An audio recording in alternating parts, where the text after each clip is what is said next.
Most of us grow up being warned about strangers, about dark alleys, about the people we don't know. But nobody really teaches you how to spot the danger when it's sitting across the table from you, laughing at your jokes, offering to help, calling itself your friend. In this episode, we're talking about the worst kind of betrayal, the kind that comes from somebody who had full access to your life, your trust and your vulnerabilities, and then used all of it against you. Welcome back to Spill the TXC with me, your host, Amber. Today we are talking about the very worst friends, and I actually don't have a personal story to start you off with today. Sometimes I lie. Of course I have a personal story. We probably wouldn't be covering this topic if I didn't have a personal story. Although I probably won't have a personal story for every topic that we cover because I might. These stories are going to get progressively worse as they normally do in my episodes, and my personal story is going to be the most tame because no friend has ever tried to murder me, but if they do, you'll be the first to know. So my story is just about a bad friend, which we've all experienced. We've all had a bad friend, and this story is from years ago. I don't want you to think that I'm bothered by it. I'm not, I've let it go. We're all adults now, but I need something to tell you. So I'm going to drag it back up. Who knows who's watching this? Okay. I had a friend who I classed as a best friend, one of my best friends at the time. And I should tell you how we met because it's quite important. We both sing. And we met when we was about 13 in a singing competition. And just for context, I came first. And she came third. And throughout our friendship, she would always tell the story of how we met, that we was in a singing competition together, blah, blah, blah. The response to that story would always be, who won? Because it's a competition. Everyone wants to know who wins a competition. I won the competition. But that's not how she described it. And I was always happy to let her take the lead with this. Never bothered me. So she would say, they wanted to put us both first, but they didn't know what to do, so they just put one first and one third. She'd never specify who came where, but it was fine. We were 13. I didn't really care how she described this story. Even though it was right in front of me, it was fine. I let her take the lead, carry on with it. I never, ever corrected her when she told people that, they wanted to put us. We would have been joint first. We would have at least been first and second. It's just stupid. It's fine. I'm not bitter about the competition. But I do want you guys to know that I won. So then as the friendship went on, there would be comments all of the time. When it was just me and her, it was absolutely fine. No comments ever made just to me. But when we were with other people, comments would be made about me, in front of me, but not to me. So I remember when I first got with my partner, I had 2 piercings in this ear, and I got his initials in little studs. So I was wearing his initials, who just by coincidence is also the same initials as my mum. That's neither here nor there. I was wearing them, and we went to the pub. There was a group of us, and she leaned over to one of the other girls. I'll never forget this because it was so bitchy. She leaned over to one of the other girls and was like, "Oh my God. Look at Amber's earrings." She didn't try to do this quietly, by the way. I heard it. So I said, "I can hear you." And she was like, and just laughed. That's fine, whatever. But I didn't really say much after that because you really have to push me to explode or to lose my shit over something. And I let so much go over my head. But I have a limit. Everybody has a limit. And once I reach that limit, there's not really any going back. So I didn't say much else after "I can hear you." And then I do remember we were both single, and every time we would meet boys, it would always be about putting me down, whether it was about my driving. I'm a great driver, by the way. But that she always had something to say about my driving, which she never really got in my car. She had her own car. But anyway, there was always something to say about my driving. There was always just something to say about what I was wearing, what I said, what I was doing. If we took a picture, I would be the person that she'd point out I was pulling a fun. I'd be smiling, but oh my God, Amber, look how you're smiling. You know, like little comments like that. That's what I would get all of the time. It never really bothered me too much. Like I say, I can let a lot go over my head. Probably too much. I also want to explain a little bit of what I've brought to a friendship. I've never been a person to rely on friends. I'm far too close to my family for that. But this particular friend was somebody who did rely on her friends, and that's fine. I never had a problem with that. As I said, we both sing. So every time she recorded a new song, her or her mum would call me up and I would drive straight round there because they always wanted me to listen. And I didn't, like, she was my friend. Of course I was going to do that for her. So I'd drive straight round there, or we'd arrange a time for me to come round, and I would sit there and I would listen to her song a couple of times and I would tell her how amazing she is. Or when she broke up with a boyfriend, I was round there freaking picking her up off the bathroom floor. What I'm trying to say is we've been friends for a long time and I'd put up with a lot of crap. And now we get to the night in question. So my birthday was coming up and I didn't want to do anything. I wanted to stay in and get a takeaway with my family. Boring, I know, judge me, I don't care. That's all I wanted to do. We had a group chat and she kept writing in the group chat, we have to do something for your birthday, Amber. We have to do something. We need to go out. Let's go out. I was like, babe, I really don't want to go out this year. Like, let's go out in a couple of weeks' time, whatever, but I just want to stay in. She was like, no, I'm not having it. It's your birthday. I think it was my 21st. I can't remember. No, it wasn't my 21st. I had a party for that. I can't remember. It's your birthday. We want to go out. Let's go do something. So I'm like, ugh, really felt the peer pressure. And so I went back and I was like, okay, fine. Let's do it. So then I booked a booth in London, a club in London, paid for it, booked it. All done. And then I go in the group chat and I think I'm going to surprise them. We've already booked the date, so I know everybody's free. I know everybody's available and going to be doing something for my birthday. So I go into the group chat and I'm like, girls, I've booked us a booth. So I tell them all the details. Everybody's excited. Everybody's happy except for her.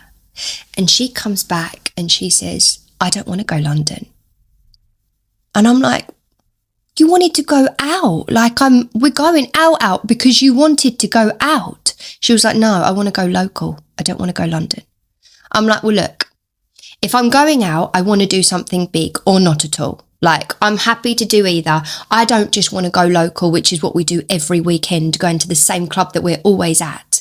I want to do, I don't want to do anything, but if we're going to do something, let's do something. Let's do something different and something good. I've paid for it. Let's go. She's just moaning the whole time. I don't want to do it. No, I don't want to do that. It's too far. We're not doing that. Let's go local. And it went on for days, this moaning. So in the end, I said to her, look, I've booked it. I'm going to be going. So if you really, really don't want to come, don't. And we will do something the week after. Like, we'll go to our normal club the week after. It's your choice. I said this because there was so much moaning about it that I felt like she didn't want to come. And I tried to be nice about it by saying, look, we'll celebrate next week. If you really want to go to a local club, that's what we'll do. We'll go to the same club we always go to. Fine, we'll do that. But she wasn't happy with that because obviously she wanted to do it on my birthday weekend. Myself and some of my friends who were travelling to London together, by the way, London's 20 minutes, half hour away on a train. We were travelling together and we go to the bar where we're meeting the other girls for pre-drinks before we go on to the club where the booth is. So we're in the pre-drinks bar and we're waiting and an hour goes past and I'm thinking, where are they? So I'm messaging and there's three of them coming together. The girl who the story is about and two other girls. I'm messaging the girl that this story is about because she was one of my best friends. So she's the person I'm messaging and I'm like, where are you? Are you close? Are you coming? What time are you going to be here? We'll move on when you get here. Like, we're not going to leave without you. And she was not answering any of my messages. So then I start to call her and she wasn't answering any of my phone calls. Then I think, okay, this is strange. So I call one of the other girls who answers straight away and I can hear that they're in a busy place. They're in like a place with music. Yeah. So I'm like, are you girls coming? And she's like, and I can hear in the background, I can hear the best friend, the girl that this story is about. I can hear her. And so I'm like, are you girls coming? And she's like, yeah, we'll be there in 10 minutes. So I'm like, okay, great. So I get off the phone. Another hour goes by. And they're still not there. Now, this mug right here waited 3 hours in the pre-drinks bar, waiting for them because I believed that they were coming, and they never came. And it turned out they were in a pub round the corner, just having their own night because they didn't like the fact that I had said we're going London for my birthday. They wanted to be able to do what they wanted to do. And so they came to London anyway and went to a pub round the corner and left me waiting for 3 hours, which meant I think I got an hour on the booth that I paid for because obviously last train's home. So that was great. And I was so glad that I didn't stay in and get a takeaway with my family. Anyway, the next day in the group chat, the other 2 girls both messaged me saying, Amber, really sorry we didn't make it. How was your birthday? And I was thinking, I still don't know at this point. I've still heard nothing from them. So I still don't know what happened at this point. So I answered, I was like, what happened, girls? And then she answered and she said, alcohol happened. I've still got, I emailed this chat to myself because, well, I'll tell you why. I emailed it to myself. So she said alcohol happened and I lost it. I felt so disrespected. Like I'd spent that money. I'd gone out on my birthday when I didn't even want to. And it's just not what a friend does. And it was the cherry on top as well, because for years it was just comment after comment after comment, like just bitchiness all the time. And yeah, I just had enough. It was always all about her. And I let it be. I completely let it be. I'd reached my limit. So I blew up. And I said some things that I'd wanted to say for such a long time. And they weren't nice things, but they were true things. So I told her what I thought. And then I left the group chat with absolutely no intention of ever going back. And then a couple of days later, there was a new group chat that I was added to, and the group chat was titled Olive Branch. And she put a message in saying, this is my olive branch to you, Amber. And I commented, I wrote back in this WhatsApp group and I said, you haven't even apologised. And she was like, yes, I have. We all have. And at that point, I went back to the old group WhatsApp, read through the whole thing in case I was mistaken. She didn't apologise once. I then emailed that chat to myself because I never wanted to lose it because I thought I'm going to need this at some point. Luckily, I didn't. I told her in that Olive Branch group chat that I have absolutely no desire to ever be friends again. And since that day, which was about, I would say 15 years ago now, there has not been a single day that I've regretted that decision or missed her in any way. And I think sometimes it just takes a while. Sometimes it can take a couple years to realise who your true friends are and who you're probably being used by. I've been in that situation a few times where I've stayed in friendships far longer than I should have because they're not deserving of my friendship and they put me down in order to build themselves up, especially when it's in front of people. But I'm so, I guess, laid back in a friendship. I'm such a laid back friend. I'm such a type Z friend. Like I am lower than low maintenance. And I think that's why things just go over my head and I don't really take them to heart when they come from a friend. It's different if it comes from a family member. I'm very intense with my family. But friendships, I'm not. And I can take a lot. And I think that's why I stick around longer than I should. And that should probably have been a lesson to me, but I think the lesson is coming now as I'm saying it all out loud. I was away from my home for a month for a planned surgery plus recovery. This was a very intensive surgery. I'm 6 weeks out right now and can still barely walk. At the last minute, my hired pet sitter cancelled on me and I was desperate to find a replacement. I offered that money to a friend who was having housing difficulties. She was to take care of my house and pets. I let her stay in my home while I was gone, and I even bought $300 worth of groceries for her. The agreement was for her to take care of my kittens and fish, and to have the house tidied up before I got home. My car would be there in case of an emergency, but otherwise, please avoid driving it. It's a lease, and I have allotment of miles I can drive before I have to pay extra. After I was admitted into the hospital, she moved her own cat in, and also her boyfriend. And when I got home, my house was an absolute disaster. Dishes piled up in the sink took me 4 loads to clear. Dishes and leftover food scattered around the house, cat vomit left to dry on the floor. Bags of cat litter clumped in the hallway. What? Half-full trash bags left in the entranceway. Stains on the couch, floor, and the counters were filthy. There was a 3-foot circle of wood ash on the floor around the fireplace. Oh my God! They used about 80% of the winter wood pile, so now I don't have enough wood to last me the rest of the winter. So here I am, post-surgery and barely able to walk, scrubbing the floors, doing dishes, taking out the trash, sweeping, mopping and vacuuming. But there's only so much I can physically do. Oh my God. But there's only so much I can physically do before I'm in massive pain. Well, you guessed it. I have been in massive pain every night since that first night doing too much trying to clean up after her. It hasn't even been a week. She tried to negotiate with me to stay at my house for several more weeks or longer to help with the kids and take care of you. That's what she said. No, not a chance.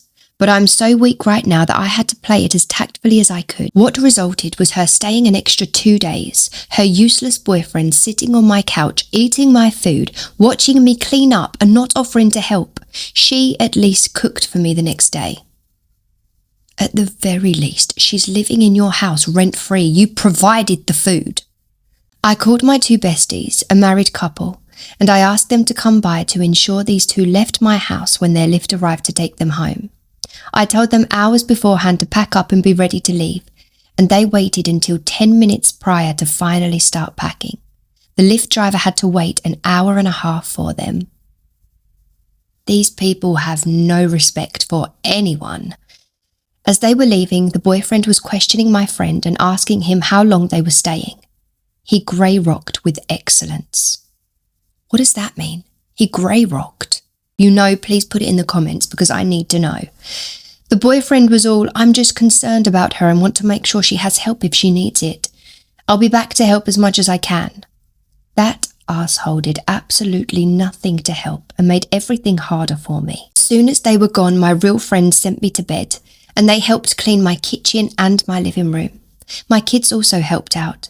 Even with that, I would still end up having to spend time over the next several days cleaning up after them. I still haven't tried to remove the couch stains, but at least my son vacuumed all the crumbs and such out of the cushions and cleaned up the fireplace. This is dreadful. I mean, I've dropped friends for a lot less. And then I discovered my car. Oh my God. I had given her permission for 2 non-emergency trips into the city about 30 miles away. She also admitted to using my car a little bit while I was gone. I was too weak to make a fuss of it. Well, it turns out they drove my car over 1,100 miles.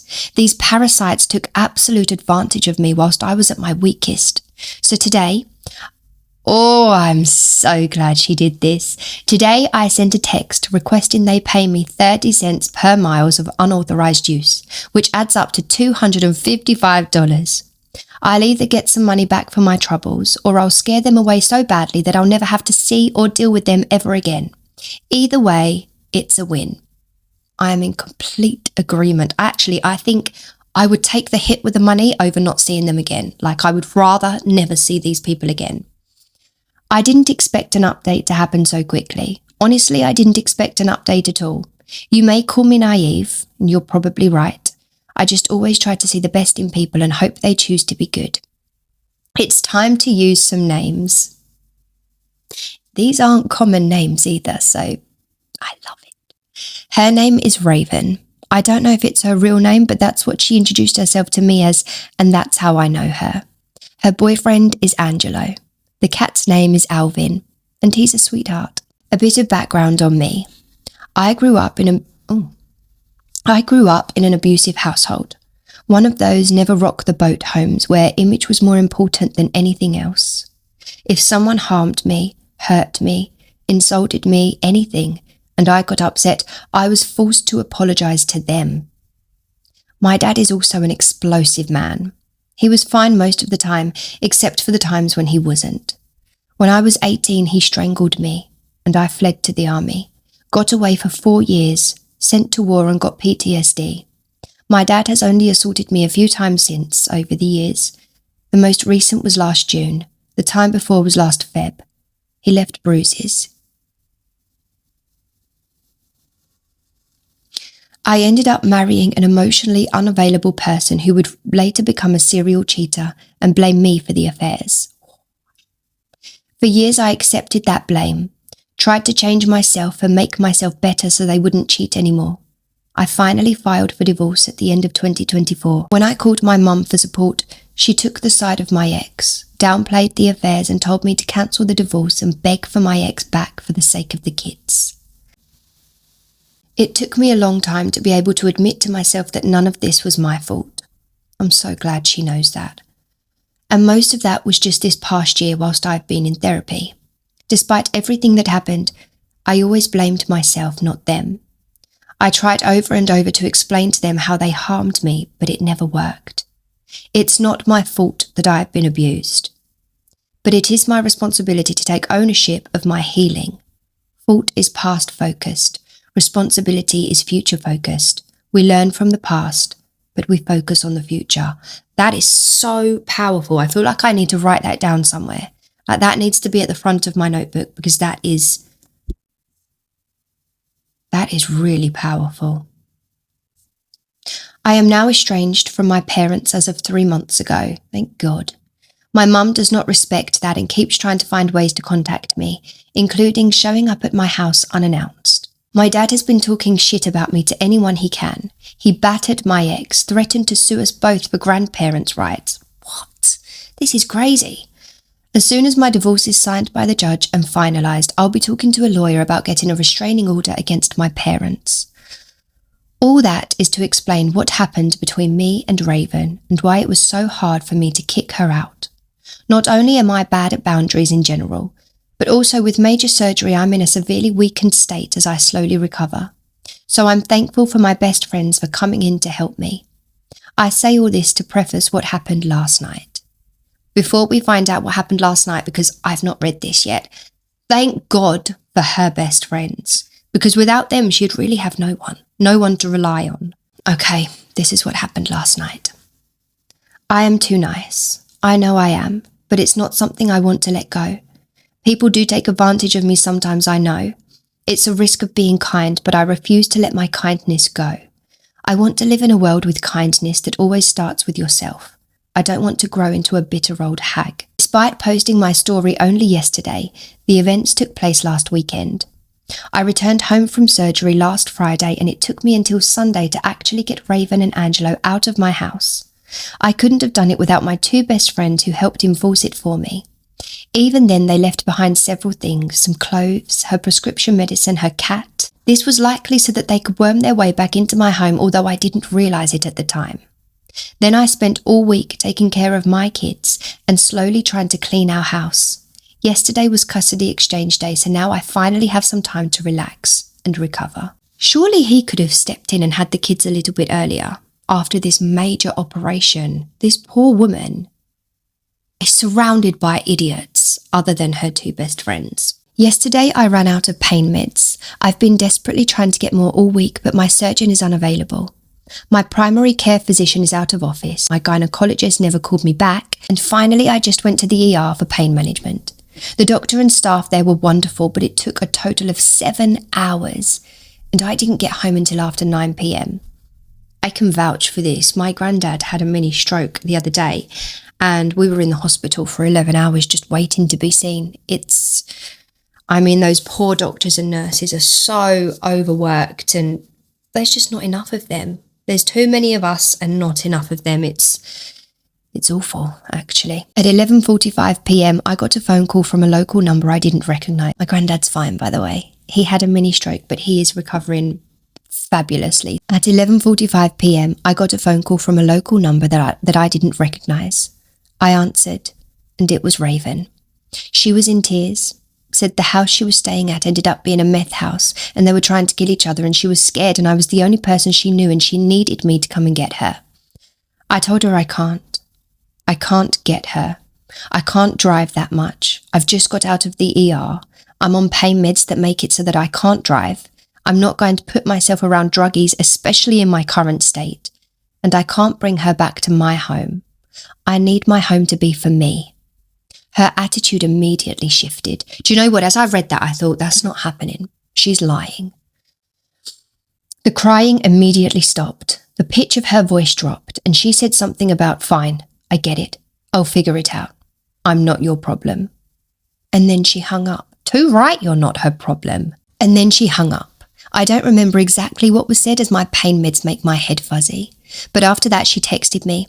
I'll copy and paste a response as this sub doesn't let me post pictures and I can't share the screenshot. She said, I'm sorry I asked.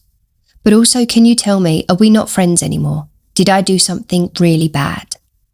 That is a narcissist in itself. She knows exactly what she's done, but she needs an example, a specific example, and that is a trait of a narcissist because they back you into a corner. And when you're backed into a corner, your mind goes into fight or flight and you can't think of the examples. Obviously, later down the line when you're calm and they're not there or you're not speaking to them and your mind is in a calm state, the examples all come flooding back. But a narcissist will always back you into a corner and ask for an example. I replied with call 911. You're in danger and so is everyone around you. Get the police to arrest them and get you to safety. She replied with, I already did. I replied, good. She said, I don't know what to do anymore. The cops are here but they won't help. It looks like the cops left doing nothing in the process. I'm sorry. It's okay. I'll figure something out. At this point, I wrote a long message about how I can't have her back. However, I took a lot of advice given to me on my last post, especially the criticism calling me a doormat, calling me naive and saying this was my fault for being too kind. So I copied what I wrote into AI and had it rewrite it for me so I could better enforce boundaries. Here's what I originally wrote but didn't send. You have to figure that out for yourself. I am not your rescuer. I have my own health to take care of and my own children. Besides, I have given you a lot already and you abused that. You left my house in shambles. It's taken me all week to clean up after your stay, and there's still so much more to do. I've torn stitches trying to make my home safe for my kids. I'm not safe around you and Angelo. He especially scares me. I'm fairly certain he's an addict, and for the time being, you're not welcome at my home. If you show up, I will call the police. Ditch that man. Get stability in your life, and I may reconsider. For now, Alvin will be taken care of. Alvin's the cat. And here's what I actually posted with the help of AI. I'm really sorry you're in a frightening situation. I'm not able to help beyond encouraging you to work with emergency services and local resources. I need to be clear that I cannot be your rescuer and I cannot take on crisis support, transportation or housing. I'm recovering from surgery and I need to focus on my health and my children.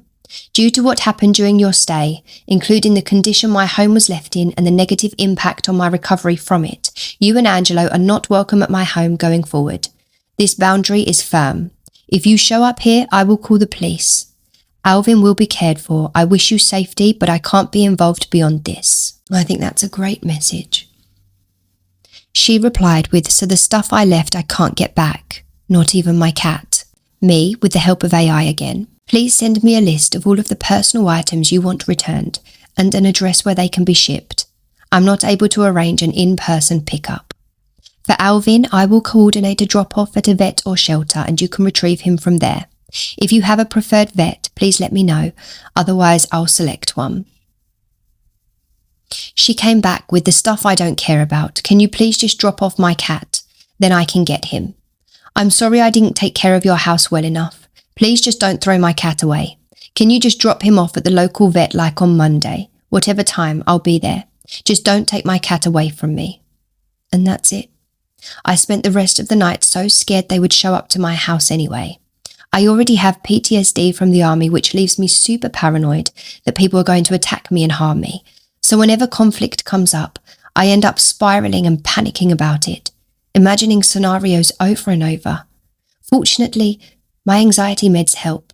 I locked all my doors and windows and eventually fell asleep at 1 a.m, and I've been up since 5.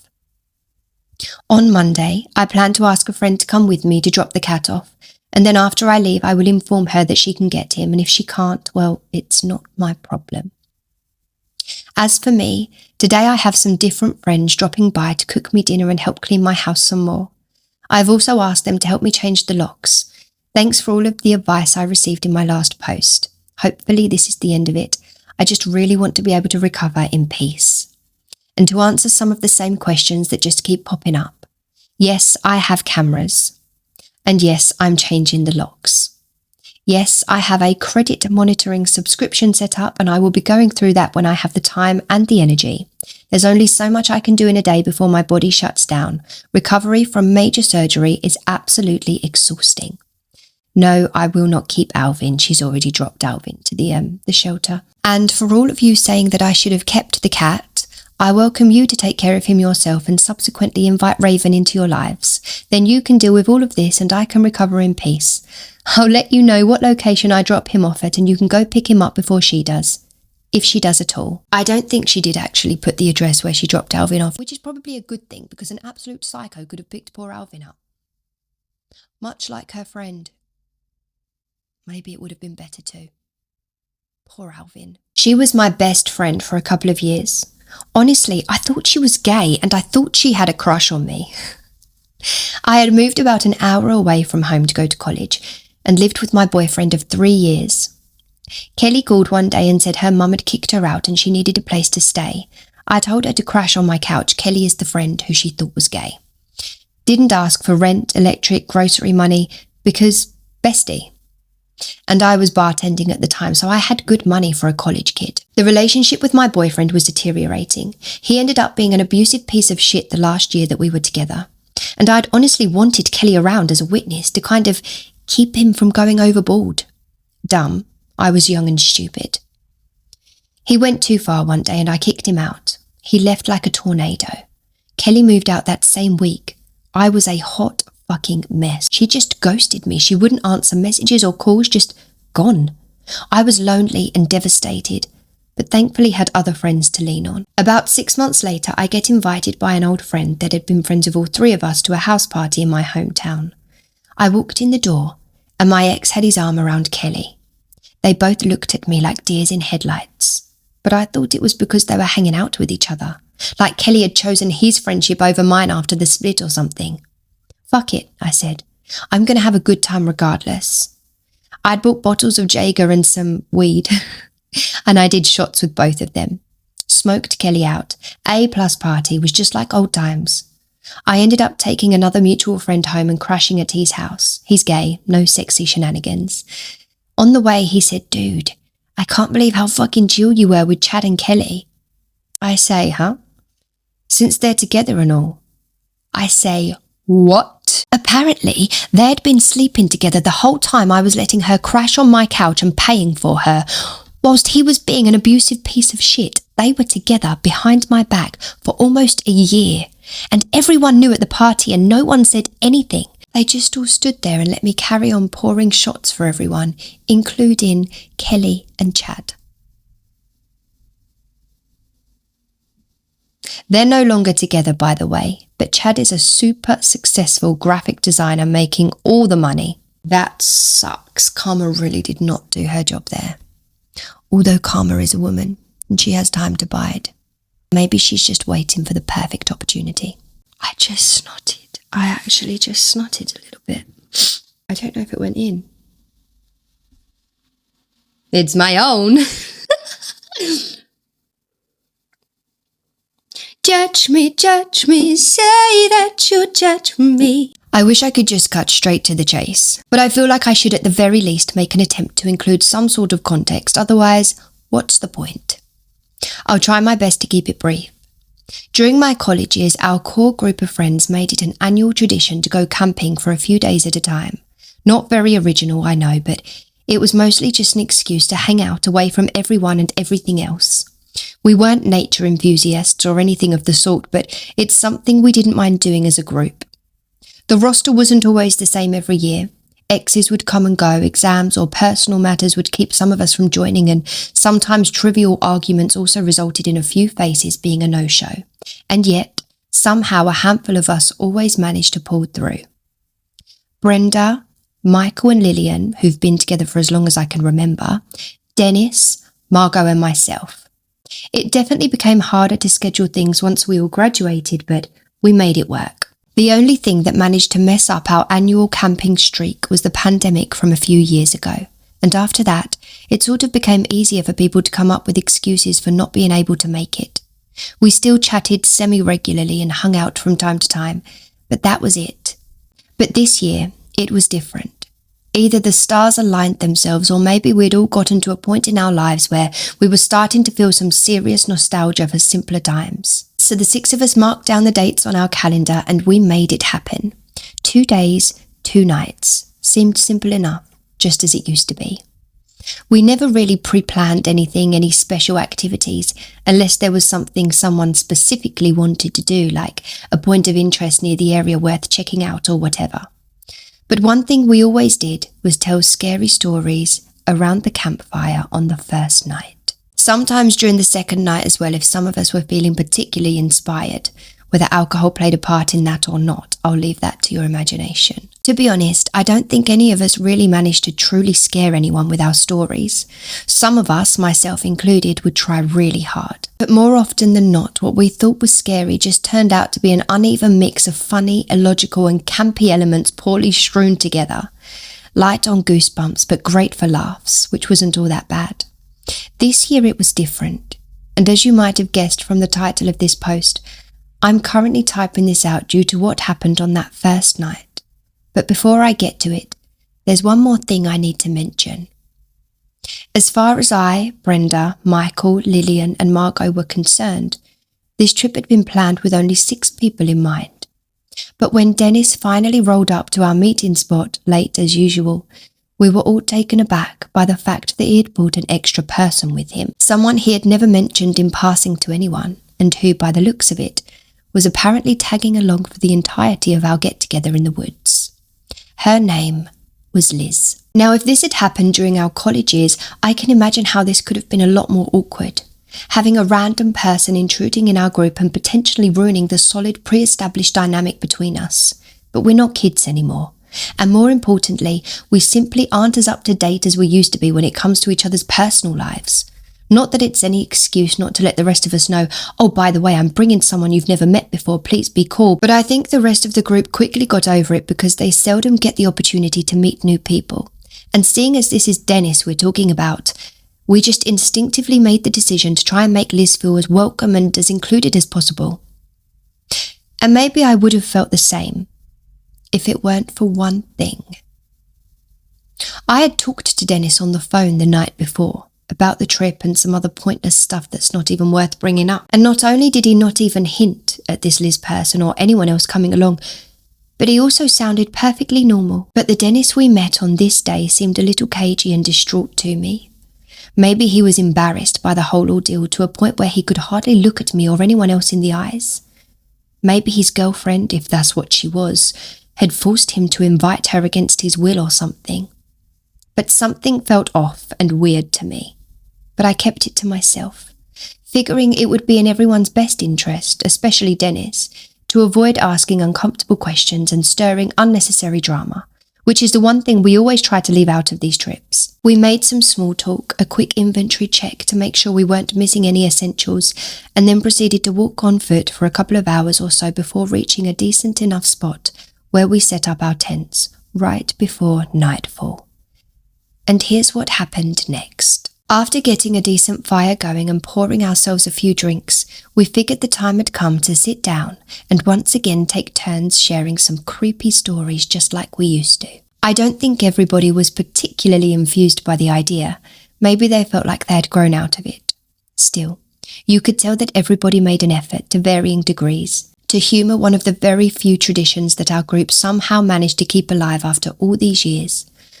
Even if the stories turned out to be awful, maybe they could still work as an icebreaker of sorts to help Liz better integrate into the group. Margot, who sat on my left, went first. She recounted a mildly unsettling incident that happened to a friend of hers, who was the victim of a stalker for a couple of months after their initial interactions through dating apps fell through. Well, she should have wrote in last week because we was talking all about stalkers back then. Last she heard, an arrest had been made, but as a story it didn't really bring anything new to the table, just some guy being a creep, the usual. Then came Brenda's turn, who was sitting to the left of Margot. She pretty much offered a recap of a film she thought was obscure enough for the rest of us to not pick up on, something that prompted Michael, the hardcore horror enthusiast of the group, to lightly grill her once she was done. I remembered a time when calling her out in a similar fashion would have made her pack up her things on the spot and leave, and for a second, I worried that Michael's harmless jab might have been sufficient to ruin the mood, if not the entire weekend. To my surprise, Brenda chuckled, raised her glass of gin and tonic in the air and said, "All right, you got me," before downing her drink, pretending like that was an actual punishment for her deception. "Why don't you go next, then? Let's see what you've got, nerd," she playfully said. Michael, who sat to my right, grinned as he straightened himself and rolled up his sleeves, as he was the type of person to never waste an opportunity to terrorize his friends, especially when he had their full attention and their consent to do so. Before he could proceed with whatever demented story he had cooked up just for the occasion, Dennis chimed in. "Actually, would you mind if she goes first?" he asked, without either looking at Michael or motioning for someone in particular, although we naturally inferred he meant Liz. "She's got something she needs to share with everyone." Michael grimaced before quickly shooting back and, "Okay, sure," although I could tell he was slightly bummed for having the spotlight snatched away from him. The way Dennis had worded his request definitely got Michael and everyone else's attention. Before I continue, and just to help you visualize the setting, this is how we were all seated in relation to each other. Clockwise and starting from the top, you had Liz, who sat right across from me, Dennis to her left, then Lillian, Michael, myself, Margot, and finally Brenda. "Let's hear this story then," Michael said, almost in a challenging tone which prompted Lillian to tug at his shirt and shoot him a look. Liz shook her head as soon as she heard his words, her eyes fixated on the crackling fire pit between myself and her. "It's not a story. It's a dream I had. Or nightmare, rather. I guess. Hope that's okay." Michael looked at me and rolled his eyes, upset that she could use the dream excuse to make up as many horrifying details as she wanted just to spice up her own tale. Sensing his reaction, Lillian elbowed him gently as a reminder to not be a dick. Everyone else gave her the okay in a heartbeat, but you could tell the mood had shifted a little, no doubt in response to Liz's serious demeanour as well as the prospect that she could be on the verge of unloading some very personal things into a group of strangers instead of sharing a simple, silly, scary story. She took a deep breath and began. "There's a scream, but it's a scream unlike any I've heard in my life. I know deep down that it's coming from someone, somewhere nearby, but there's something just really off and absolutely terrifying about it." She crossed her arms and squeezed them for comfort, her eyes still glued to the fire as if looking for the right words within its flames to help her illustrate her nightmare. "I've never heard anything like it in real life, or in any movies or games. It's not really calling for help, it's just a visceral cry of pure horror and pain. And the reason it terrifies me to my core is because my mind can't even begin to imagine what could be causing the indescribable amount of agony and the sound." She raised her hands and placed them on her face, briefly covering most of her features except her eyes. "It's so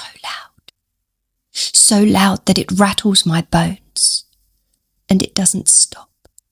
It just keeps going, and I'm frozen in place, unsure of what to do.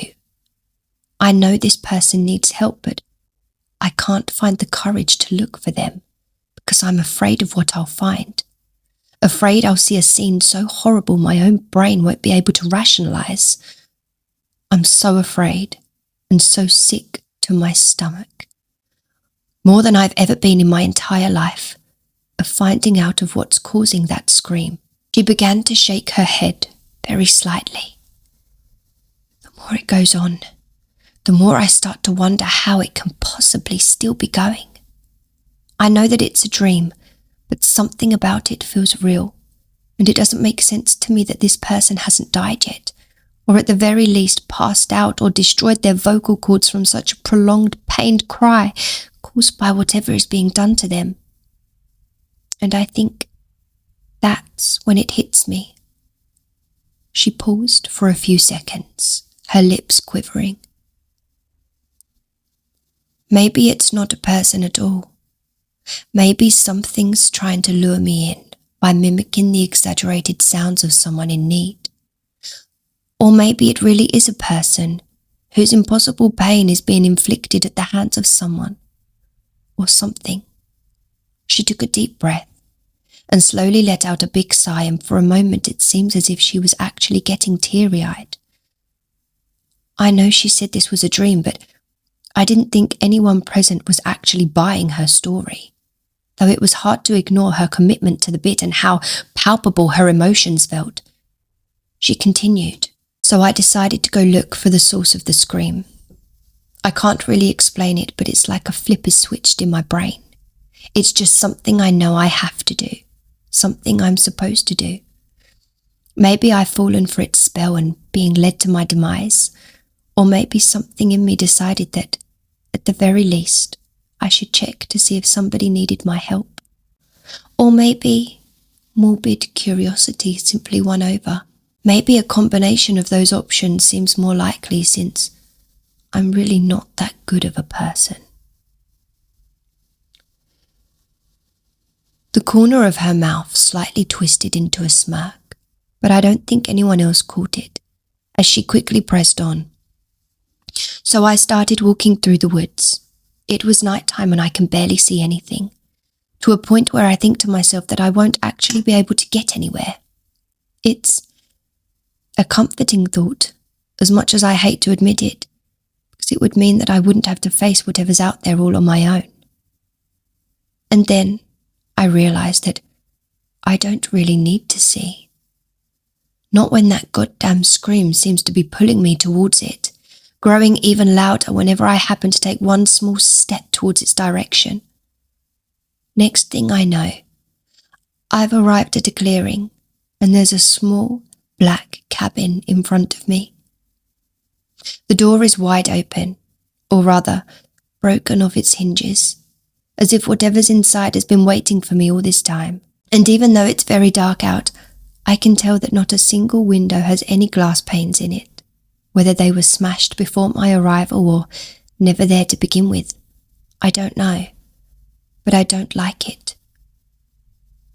Why?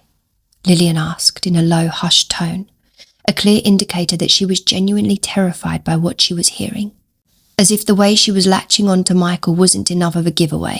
Liz didn't seem bothered by what was, surprisingly, the first interjection someone had made since she had started recounting her nightmare.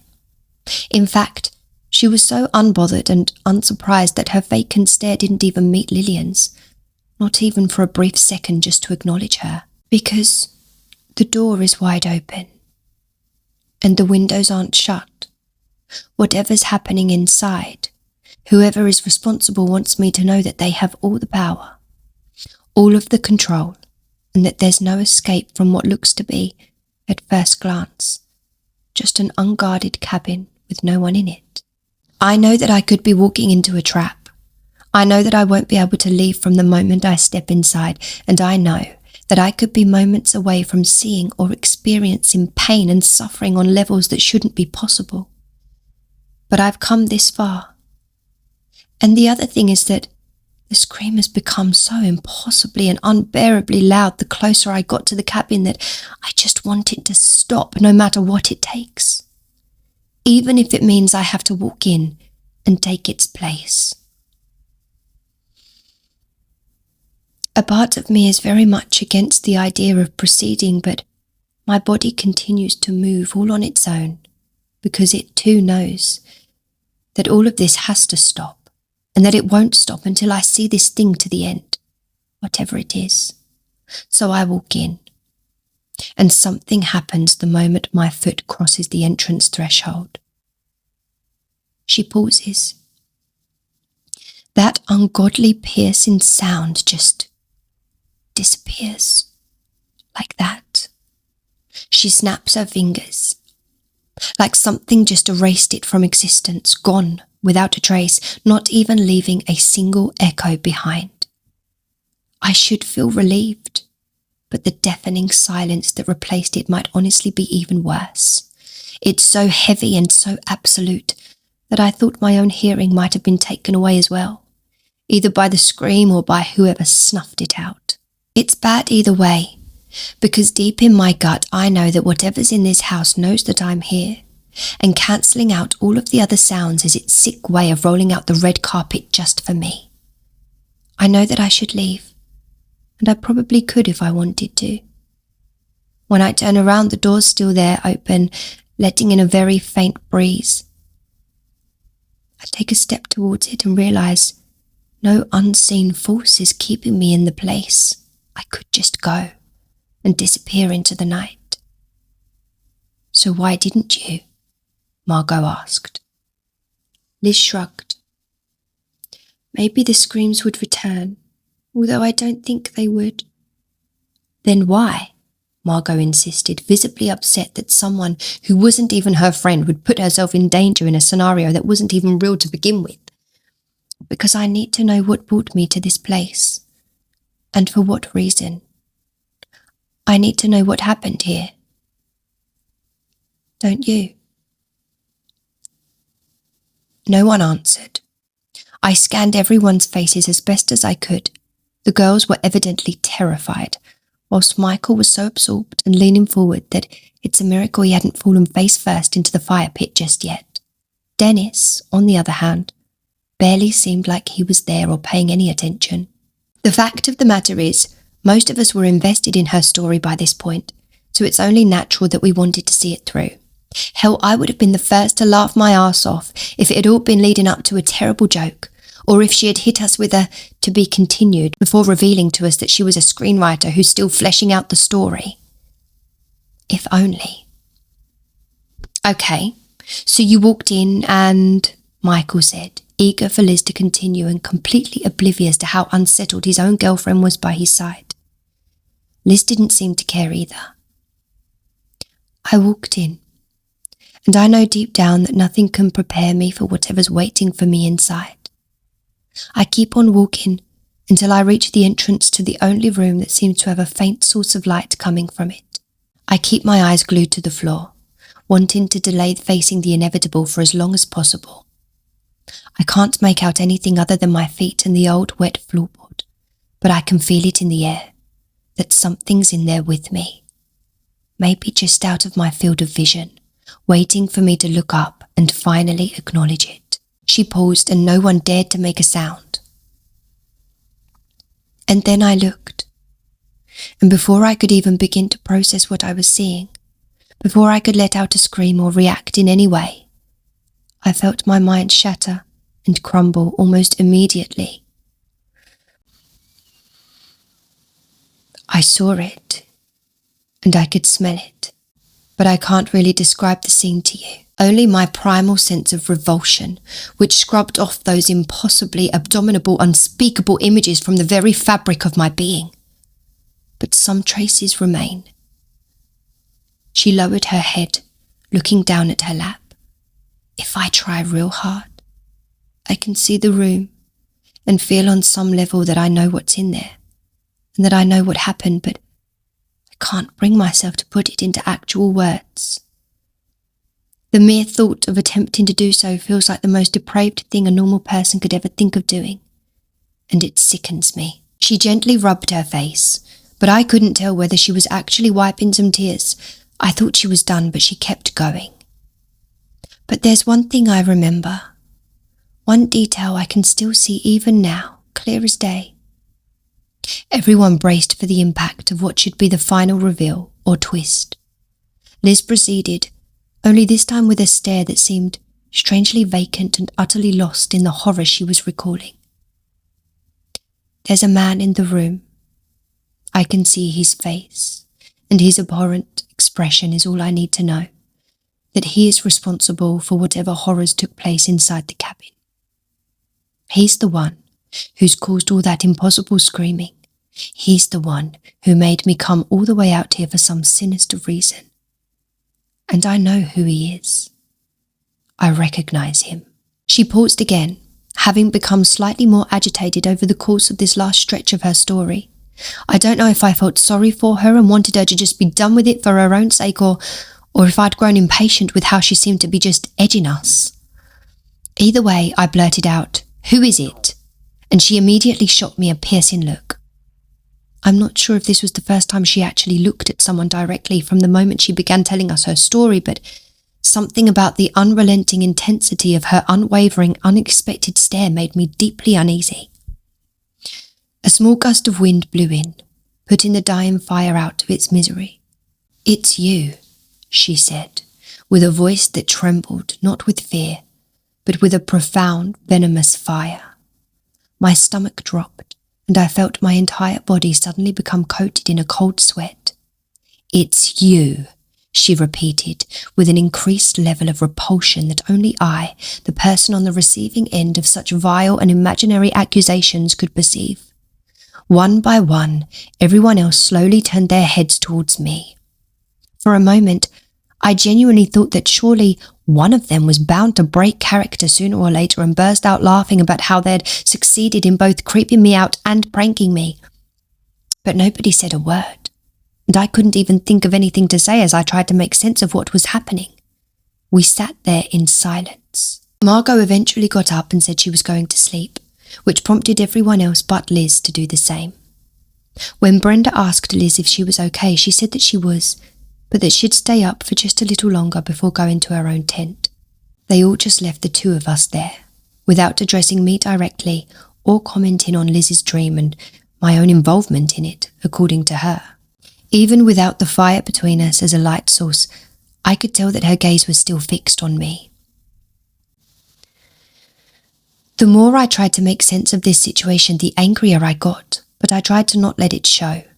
Why would they go through all of this trouble to make me feel like shit, and even recruit the help of someone none of us really know just to make me feel even more uncomfortable? I understand wanting to pull a prank, but this was beyond anything anyone from our group ever thought of pulling. This was on a whole other level, and I couldn't even think of what I could have possibly done to anyone that could begin to justify this twisted setup. But the absolute worst part is no one bothered to let me in on the joke even after its punchline, and being perfectly content with leaving me in the dark, figuratively and literally. Even if it meant completely destroying my disposition for the rest of the weekend.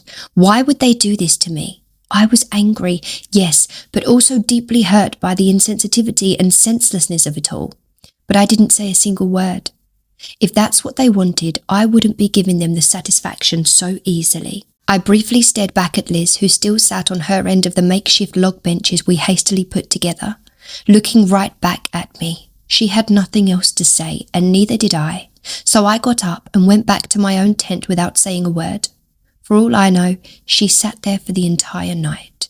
I'm not sure if I actually got any sleep, because by the time I came to, I was still as furious as I was the night before. It was almost 10 a.m. when I checked my phone.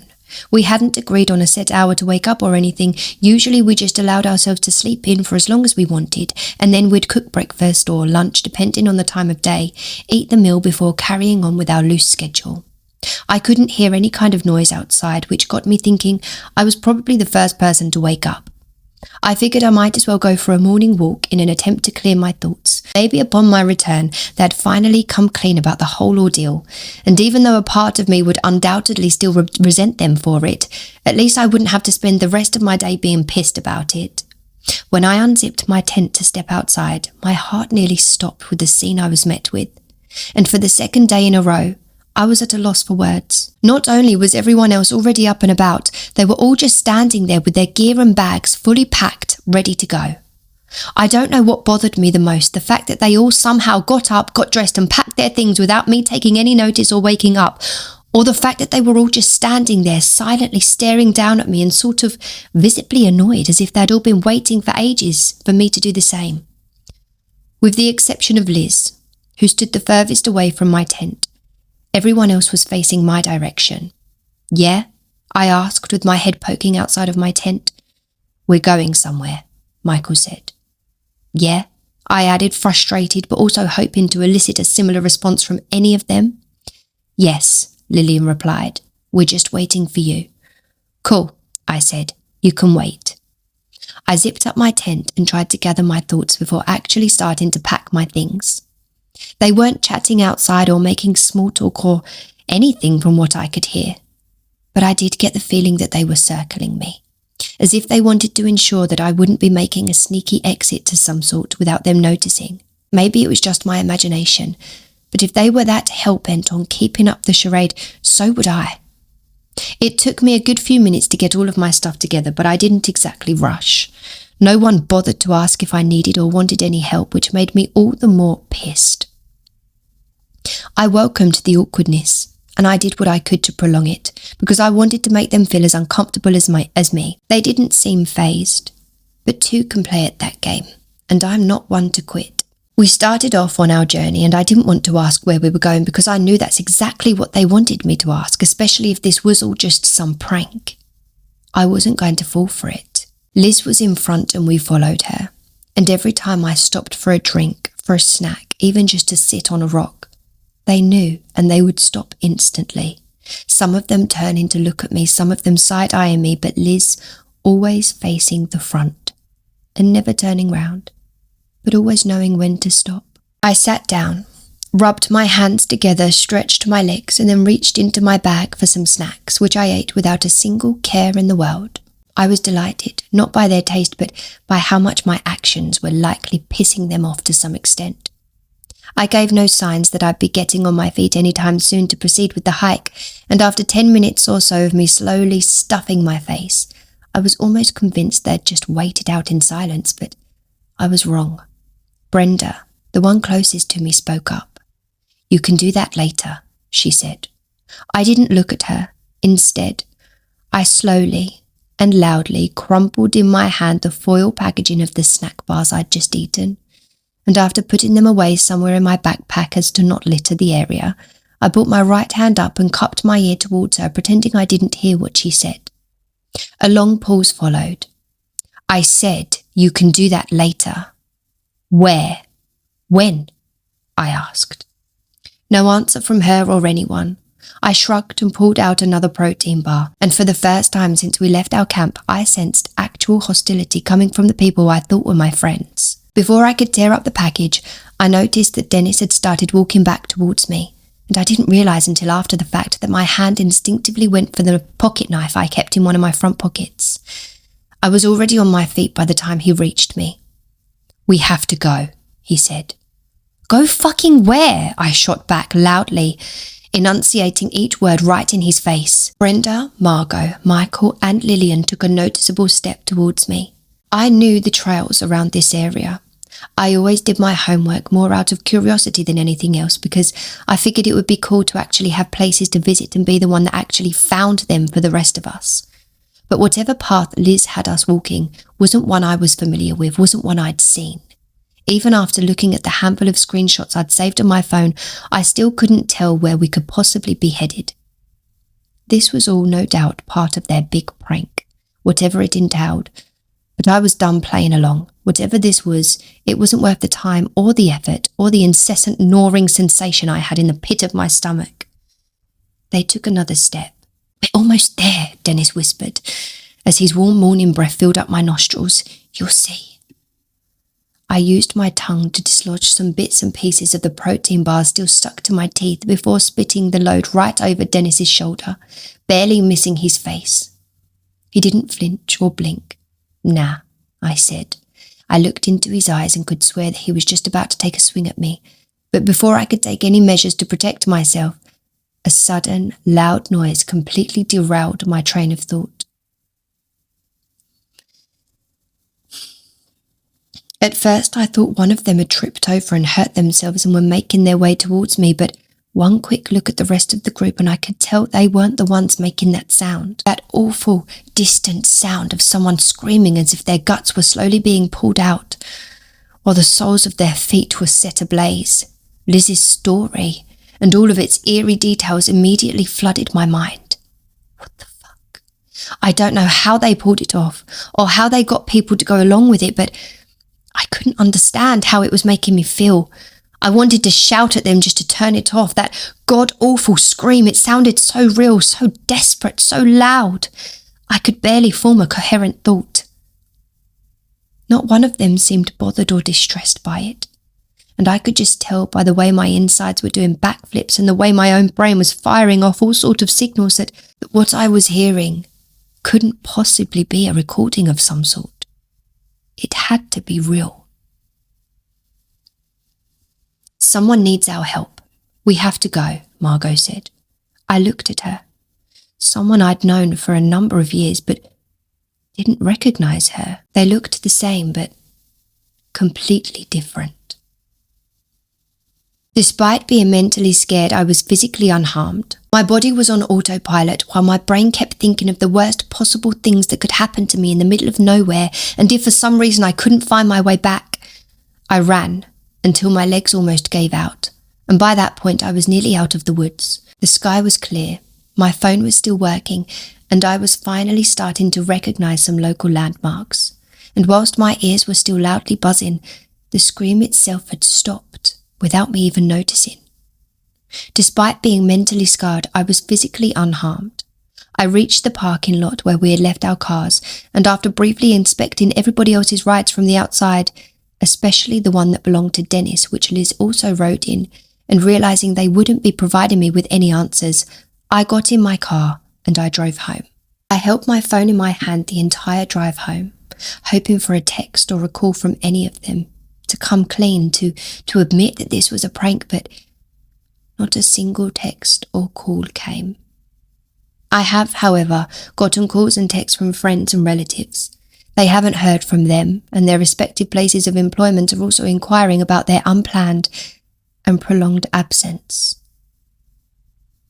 I wanted to believe that they were in on it as well for whatever reason, but I know that can't possibly be true.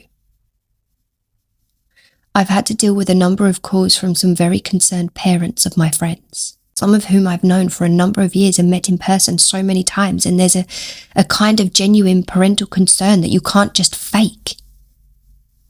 I don't know what to say. I don't know how to explain what happened, so I just said that something came up and they had to leave early. I don't think anything I said constitutes as a lie, but I know how bad this looks. And I know it's only a matter of time before law enforcement gets involved. I've barely slept since I got back, and to say that I'm still scared shitless of what might happen next might be an understatement. Their phones are still on from what I've been told, but nobody is picking up any of the calls. When I was asked if I tried contacting them myself, I lied and said that I had, when in reality, that's the last thing I want to do, because something tells me that they would pick up my calls. The exchange I had with Dennis's mother was by far the most unnerving, because when I told her about his friend Liz, she said that was the first time she was hearing that name. Furthermore, his mother actually visited him the day before. She baked some goods for him to bring for everybody, and spent the night at his place before seeing him off the next morning when he came to meet us. Never at any point was there a young woman with him, or a mention that he'd be picking her up along the way. I've known Dennis and his mum for a long time, and I know that they've always been very open with each other about most things, especially after his father passed away. So who was this Liz? Where did Dennis pick her up and why? What did she want, or what did she hope to achieve? And why was I her target? I don't have any answers to those questions at this time, but my mind keeps drifting back to the weird story she told us, and for the worst possible reasons. You see, I doze off every now and then, never enough to a point where I feel like I've actually rested for a bit, but long enough for me to find myself back in the dark woods, all alone, while a distant shrill rolls in with the wind and becomes clearer and louder the longer it takes for me to wake up. A black cabin with no doors on its hinges and no glass panes on its windows is the last thing I always see before I wake up. I'm terrified of what else I might hear in that dream, terrified of the things I might see that I cannot comprehend. I lie down on my bed and think back to the last thing Dennis said to me. You'll see. And I find myself swept away in a wave of absolute horror as I come to fully realise the inescapable nature of his words. It wasn't a statement, but a promise. The candles gutter and the circle tightens. Ice is in the air with a hush that frightens. Footsteps halt because something listens back. Names fade to echoes, and the world turns black. So gather your thoughts and surrender your spark. The right has been spoken. TXC After Dark. Having a best friend means having somebody that you can trust with your life, doesn't it? Not in the case of Taylor Wright. Now, if you've not heard the story of Taylor Wright, don't worry. I'm going to tell you every detail from the very beginning. Taylor had a really rough start to life. She had a terrible childhood and was actually taken away from her parents at the age of 13. Can you imagine? She was 13 years old and she was put into foster care because of unstable conditions from her parents, and I'm not sure what those unstable conditions are, but as I continue to tell Taylor's story, I think you'll be able to guess what those unstable conditions are. I've certainly made an assumption because children who grow up in these sort of conditions, they're almost conditioned to think that that's normal. You know, that they've grown up seeing their parents do certain things, and so they carry that pattern on, and it is so hard for them to break that pattern, especially without professional help. So I've made an assumption, I may be wrong, and you know, if you make the same assumption, let me know in the comments, let me know what you think the unstable conditions were. But anyway, Taylor is now in foster care, and she tells her friend, she's got one friend, a very good friend. She tells him that she's going to run away from her foster home, but he's worried about her because she's got nowhere to go. She's got nobody. So he goes to his mum and he says, can she stay for a few days? And his amazing mum, whose name was Nancy McKeisen, she said yes. And that turned into the family adopting Taylor. And later down the line, one of the sons of the family actually said that he felt like Taylor had adopted their family because the fit was that good and they just loved each other so much. And Nancy, the mum, she described Taylor as being frail, very, very frail once you got to know her, with this real tough and hard exterior because she had to have that exterior. That's how she survived her childhood. And that exterior followed through into her adulthood. But when she was with people that she felt safe with, she was comfortable with, when she was with her family who adopted her, she was different. Taylor would lay her head on Nancy's lap and tell her how much she loved her. You know, she would spend afternoons out riding the horses through the fields. She was a soft, gentle girl and she just needed to be loved. But because she didn't have that for so many years, she had to create a character to protect herself. Taylor met Jeff when she was 19. He was a Marine and he was dangerous, and that's what she liked. Their whole relationship was fast and intense, and just to give you a bit of a gist of what their relationship was like, their first date ended with them throwing knives at a dartboard. They matched each other's crazy. After graduating from the University of North Carolina, Taylor went on to join the Jacksonville Police Department, which was her absolute dream. It was something she had always wanted to do, and then had to stop in 2010 because her and Jeff became pregnant, and she put that first. She put motherhood first. And Jeff even described her as the ideal mother. They seemed like the perfect couple. Even the way they spoke about each other when they weren't around, they just seemed perfect for each other. But as most relationships do, it broke down. There were heavy arguments, there were legal battles, there were custody battles, and Taylor's former police career was impacted because she was charged with battery. You see, one day Jeff was filming her. They were having an argument and he said to her, I'm filming you, I'm filming how crazy you're being. And she walked up to him, she poked him in the chest and she said, yeah, film this. Now I have researched this and I can't find if she did more than poke him in the chest. That's all I can find, that she poked him in the chest. But she was charged with battery and that stayed on her records. That massively impacted her career. she could no longer be in the police force. So I'm not condoning what she did to Jeff, but Jeff did end up saying later down the line that he massively regretted calling the police, because I think it got blown way out of proportion, and it ruined her career when it didn't really need to. It wasn't... No one should ever put their hands on anybody. But was it really that bad? Actually, I think he ended up dropping the charges. But the fact that the original statement was made was what made the impact on her career. So Taylor and Jeff end up getting a divorce, but because of what's happened, because of this situation, because she can no longer go back to the police force, she can't find work. Nobody wants to hire her because she has previous convictions. So she ends up giving Jeff full custody for the time being. This was never a permanent arrangement. She just needed to get back onto her feet. She needed to sort herself out to be able to give her son, Drake, the best life possible. It was just for the meantime. She handed over complete custody to Jeff with the agreement that when she is back on her feet, they get 50-50 custody. They both share custody of their son. Also, before they decided to get a divorce, they actually relocated to Florida because he was in the Marines, so they had to follow where he needed to go. And he started to get a little bit suspicious of a friend that she had, a woman called Cass. He thought they were spending too much time together. He thought they were just a little bit too close. Of course, Taylor denied all of this, but once her and Jeff broke up and their divorce was finalised, she moved in with Cass pretty quickly, and they did become an item. And it was around this time that Taylor started working as a private investigator. And this job was perfect for her. She could choose her hours. It matched her skills, her instincts, her experience. And finally, her life seemed to be coming back together. So then she went back to Jeff and she told him she wanted shared custody and she was ready for it. But he wasn't so ready. So this then became another court case. Years ago, Taylor was in a car accident which wasn't her fault, and she got hurt pretty badly, and she ended up getting a payout of around £100,000, which was put into a joint account, hers and Jeff's joint account. So when the divorce was coming up, this was now seen as marital property and was going to be split 50-50. But Taylor felt like it belonged to her because it was her accident. She was the one who was hurt, and I can't help but agree. Although if it was the other way round and he had the money, I would want her.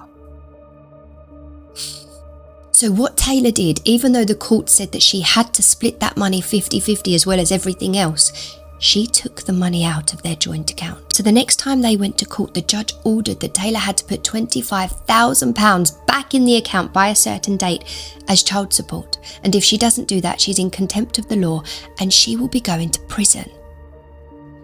Now Taylor had a problem. She didn't have the money. She had given it all to her best friend Ashley to put in a safety deposit box for her. I mean, not too much of a problem because she should be able to go to Ashley and say, hey, I need £25,000 of my money, give it back. But it wasn't as easy as that, was it? Taylor went to Ashley time and time again asking for her money. And Ashley had an excuse every time as to why she didn't have time to go to the bank to get it out. She didn't have time to see Taylor. She didn't have time for any of it. But Taylor was saying, look, this court date is getting closer and closer. I'm going to jail if you don't give me my money.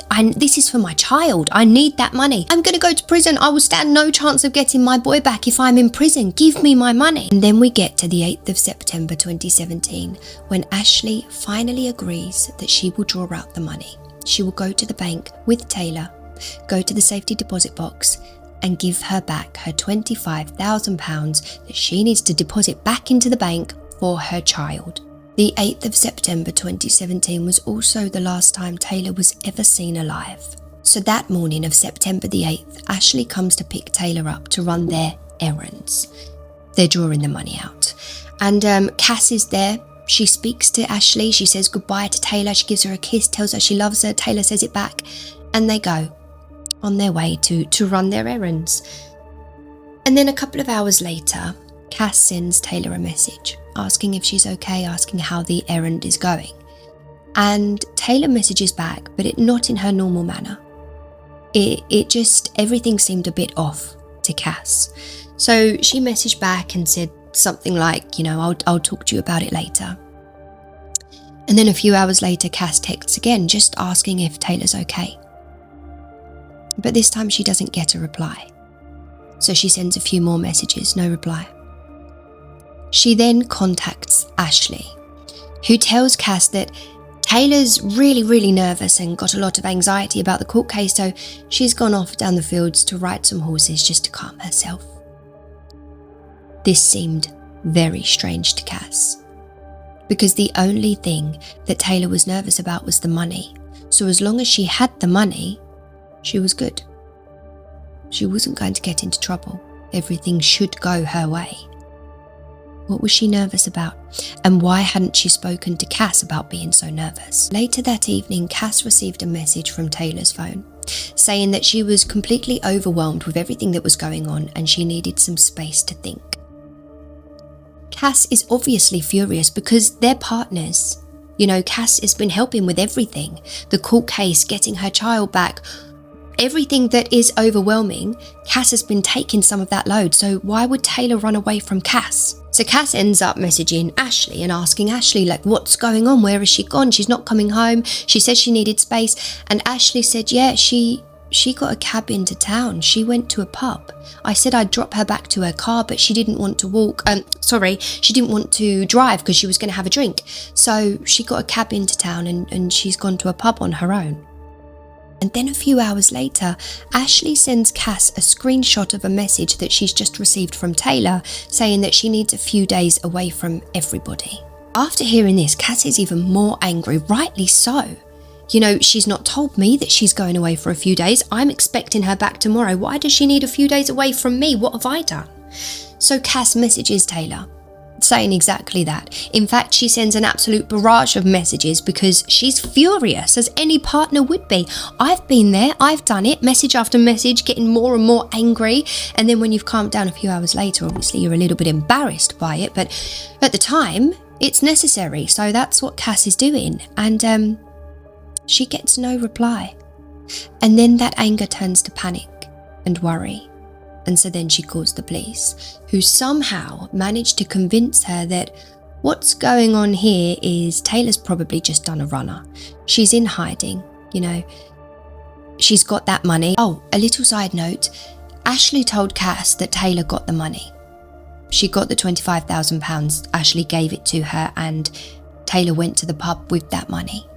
She left Ashley's with that money. So when Cass calls the police, she tells them that Taylor has this money, that this money is for court and she missed her court date and she's missing and she's so worried. Somehow the police managed to persuade Cass that Taylor's done a runner with that money and she's in hiding, and that Cass needs to call Taylor's ex-husband Jeff and warn him because Taylor is most likely going to go back and kidnap their son and then do a runner again. And no one's going to be able to find them. So the police get so in Cass's head that she thinks, I need to do this, I need to call Jeff. So she does.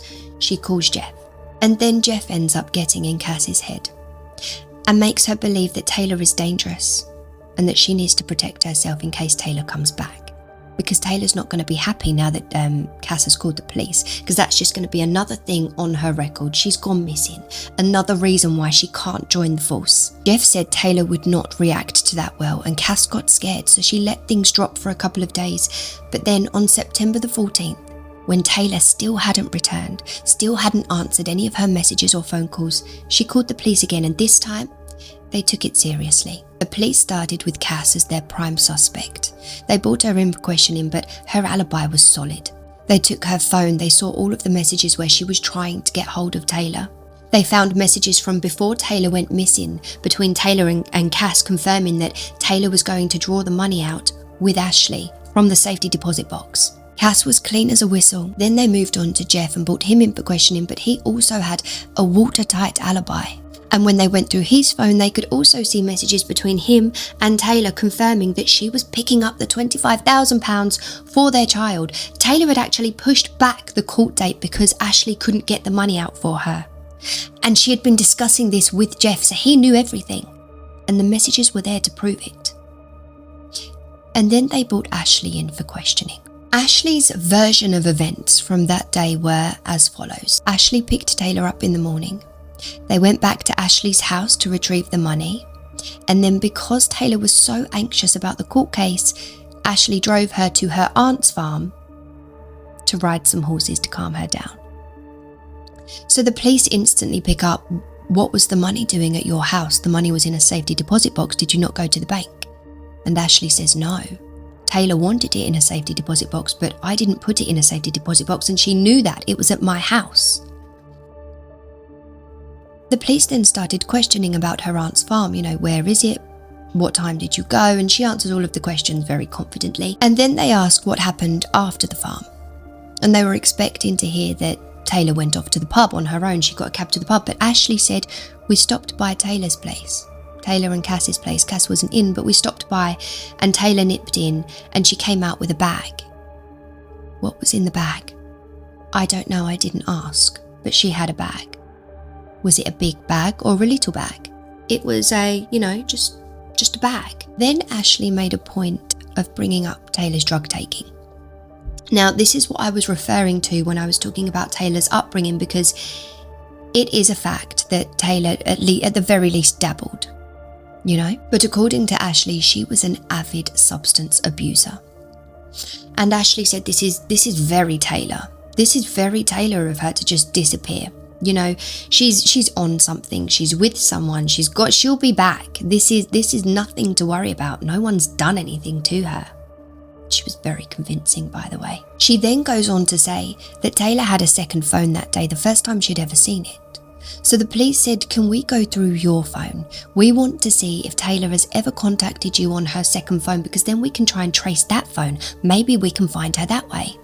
And Ashley says, absolutely, take my phone, look for that second phone number.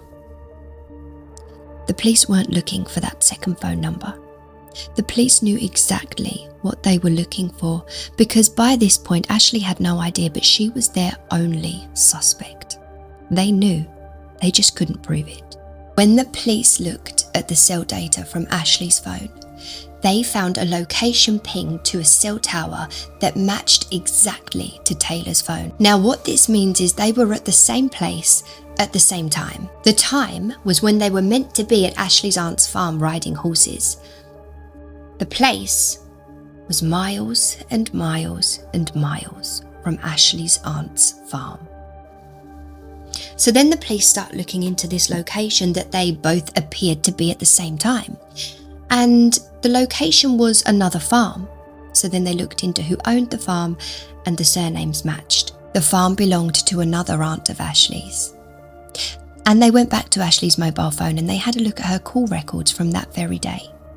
And she made calls to one person, multiple calls to one person, which turned out to be her cousin. And when he was questioned, it was then found out that she was calling him to find out if he was home. And he wasn't. He was away for a few days, so Ashley had plenty of time, didn't she? Approximately 6 weeks later, the police found human remains under concrete and potting soil at that very farm. And then after some more digging, they found CCTV of Ashley buying concrete and potting soil the very next day. The day after Taylor disappeared. Because she had a few days, didn't she? Her cousin was out. No one was at the farm. And of course they did tests to prove that the body or the remains was Taylor, but they didn't need to, because she was wearing her necklace, the necklace that she always wore, of a single bullet that instantly confirmed her identity. It transpired that Taylor gave Ashley £34,000 to look after for her.